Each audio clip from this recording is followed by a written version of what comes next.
Welcome to all the students who have opted for this course. Today, we are going to begin with the first topic of the course. The name of the topic is Know About Trade. Before learning import-export, you must be aware about a very important question, that is, what is trade? If we learn the meaning of trade, which is basically buying and selling of goods or services. I think this is the definition of trade. This buying and selling happens within or sometimes outside the boundary of a country. If the trade is within the country, any country, that is known as domestic trade, or you can also say internal trade.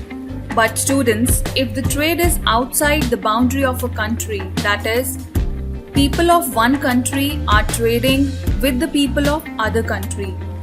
This is what known as external trade or international trade. These are the two forms of trade that we are going to discuss, that is internal trade and external trade. When buying and selling is done within the boundaries of a nation, this is called internal trade. Whereas when buying and selling is done beyond the boundaries of a country, this is called external trade. Don't worry, we'll be studying these two in details. As I told you, in whatever country you are residing, if I take the example of India, all the trade that goes within the country, this is called internal trade. This type of trade is also known as domestic trade. Goods and services under this trade category are sold or purchased in home currency only. For example, wholesale, retail are the examples of internal trade or domestic trade. Wholesaling and retailing any kind of product or any kind of service comes under internal trade. Now talking about external trade. As the name itself indicates very clearly, when buying and selling is done beyond the boundaries of a country. This is done using different sources to transfer the products from one place to another, that is, home country to the destination country. This type of trade is basically known as international trade. Now, why it is called international trade? The reason being is very simple, because this type of trade is done outside the boundaries of a country, or in simple words you can say beyond the geographical boundaries of a country.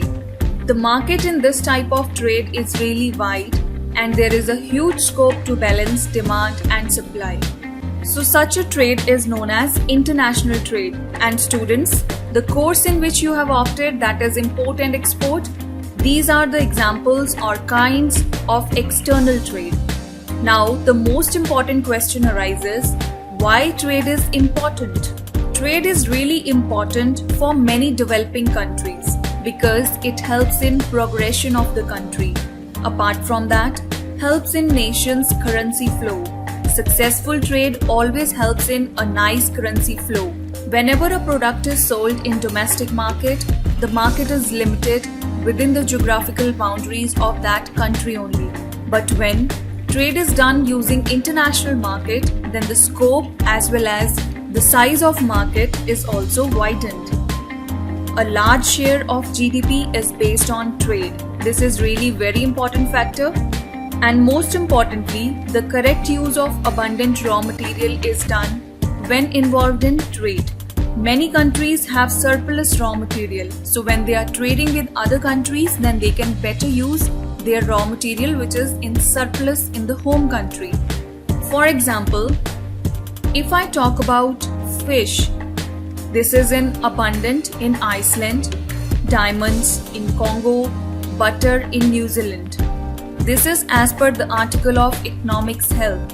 So students, my point is to make you understand whenever a raw material or any product or any service is available in the home country in excess or in surplus amount, then it is always beneficial and profitable to sell it.